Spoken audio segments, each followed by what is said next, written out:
Hello, everyone, and thank you so much for inviting me to come speak with you all today. I really wish I could have been there in person for your Veterans Day celebration, but unfortunately, I'm about 1,500 miles away in Pensacola, Florida, for my training with the Navy. Regardless, I'm still very excited to be joining you all virtually, and I'm going to do my best to make this as personable of an experience as possible, even though I recognize that I'm going to be speaking to a camera screen for the entirety of this speech rather than actually engaging with you all in person today. When I was first reached out to about this opportunity to come and deliver remarks, I was incredibly honored and humbled. But if I'm being completely honest, I was also pretty terrified.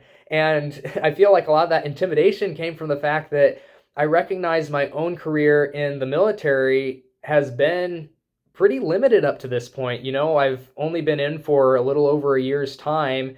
And during that time, my experiences have mainly been isolated to training environments. I haven't been out in the field actually doing the job that I signed up for yet, which, by the way, I'm pursuing a career as a naval flight officer, which, for those of you who aren't familiar with that term, essentially, if you've seen Top Gun, I'm going to be Goose in the backseat of the cockpit doing things with navigation systems and weapon systems and things of that nature. But as I was reflecting upon my own time as a student at Merino and when I was attending these Veterans Day celebrations out there in the audience, I remember the speakers, sharing these illustrious careers that they've had in the military and all the places that they got to travel to across the globe. And as I looked at my own, relatively short career in the military, I recognized that, well, I just don't have a lot of those stories yet to talk about. And so left me with the question of, well, what is it that I'm going to share with you all today? And as I kicked around a few different ideas, I thought, well, maybe, I could share a funny story or two from my early days in training when, I got caught doing something dumb or was just in the wrong place at the wrong time. And here comes my Marine Corps drill instructor and yells at me to get down on my face and start pushing. We could have a good laugh at my expense of the, disciplinary measures that I was subjected to.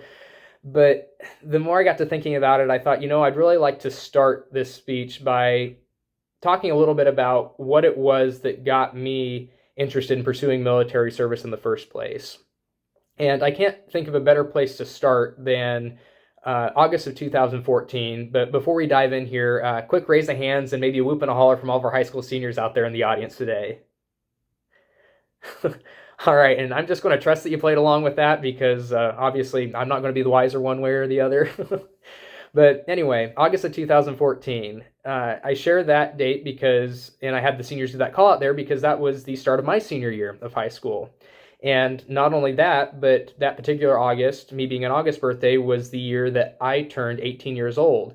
And as we all know, 18-year-old males are required to register for the selective service in our country. So that was something that, I just remember really vividly. I went online, and it took me maybe all of 30 seconds to fill out my full name, date of birth, social security number, etc., hit submit, and that was that. I was registered.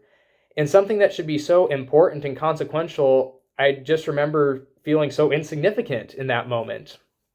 And the reason that moment felt so insignificant was because up to that point in 2014, and I mean, this still stands true to this day, we hadn't had a draft since the early 1970s. And when you think about the draft in those years prior to early 1970s, those were extremely consequential moments in people's lives. You could have an alternative career path, but if your name was drawn for military service, that's what you're committed to doing for the near future. And here I sat in August of 2014, and that just wasn't a concern that I had at all. We hadn't had a draft in the past decades. It wasn't looking very likely that one would be reinstated anytime soon. And so there were no looming, fears or anxieties of me being essentially voluntold that I would need to, bear arms and go defend my country, because I just had the privilege of being able to choose whatever it was that I wanted to pursue in the future. And I suppose that just really stuck with me. It stuck with me throughout the remainder of that senior year of high school. It's something that I carried with me throughout my college days at Colorado State University. And I just kept reflecting back upon that moment when I registered for the selective service. And I think it stuck with me so much because it may not have been the first time, but it was certainly one of the first times that I really took a step back and recognized that the only reason I had this opportunity to choose to pursue whatever it was that I wanted, following high school, and not have any concerns about basically being told what I was going to do, was because there were enough other people who were willingly and voluntarily lining up to fill those shoes and serve in the military. And that just served as such a great example of servant leadership to me, and something that I really wanted to emulate in my own life. And it led me to this mantra that I've really tried to live by of, we don't deserve to be served, we deserve to serve. And when we think about deserving to serve, that's something that, obviously the military is a great avenue to do that. But regardless of what your future plans are, maybe you're someone out there in the audience today who's thinking about potentially getting in the field of education. My degree was in agricultural education, and maybe you want to be that person who's investing in the lives of students as a teacher. Or maybe you're someone who is really wanting to get involved in the medical field and help people in that kind of way, getting through their ailments and diseases. Or you could potentially be someone who grew up on a farm and ranch there in Merino and would like to go back and take over the family business and find ways to produce food and fibers for a growing world population. Whatever it is that you are planning to do with your career, whatever passions you have that you want to carry forward into your future, it's important that we always keep our focus on this idea of not how can we be fulfilled by the world and people around us, but how can we serve and fulfill those around us through our own actions. And so that's something that I think, especially on a day like Veterans Day, it's important to think about, and especially think about those examples and symbols represented by the people who've served in our nation's military as maybe a guide for how we can do that in our own lives, whether our path is eventually into military service ourselves, or whether we have some other avenue in which we decide that we want to serve. Another story that I thought I'd like to share with you all today comes back from my time during officer candidate school. And for this particular memory, we were going through an evolution that was a training exercise to basically simulate what it would be like to abandon ship in the dead of night. And for this, we went to the local pool facility there on base, and inside the pool, it's a big, enclosed facility. And once they turn the lights off, there's no windows, there's no extra light. It is pitch black in there, and you can see maybe an inch in front of your nose. And they start this whole exercise by taking you up to the top of this pretty tall platform that I think is about 15 or 20 feet above the water. And you're told to jump in. And then once you jump in, once you resurface, you're tasked with a bunch of time-critical mission objectives that range from, locating your fellow shipmates, finding the nearest life raft, so on and so forth. And you're doing this all while there's a ton of chaos going on around you. They have this, loud noises that are being played over the speaker system to, kind of simulate what it might be like to hear a ship sinking out in the middle of the ocean. You're having all this water being splashed in your face. Instructors are yelling at you to kind of create this stress-induced environment. And there's a lot that I've learned from that one exercise that, from teamwork development to leadership skills. But probably one of the things that the greatest takeaways I took from that day came from the very start of that evolution. And that was when we were at the top of that platform and getting ready to abandon ship or jump in. And being that high above the water, I don't know, there's a little bit of kind of fear and anxiety that comes up for, taking that large of a jump off anything, even if you know that the water is going to catch you down below. But it's especially intimidating when what you're looking at over this ledge is just a void of black and darkness, and you obviously trust that there's water down there, it's down there, but it still just kind of plays with your head a little bit. And what I learned from that whole experience is kind of using that as a metaphor for this lesson that the most important step that we will ever take in our lifetime is our next one. And, for some of us, sometimes it is that really big step into the dark abyss where there's a lot of risk and uncertainty and unknowns that loom over the horizon. And we still just have to go forward and take that step anyway, because we know that it's something that will help prepare us for taking the steps that follow. And it will be something that allows us to realize our full potential, even though there might be some uncertainty that results from not knowing what lies ahead.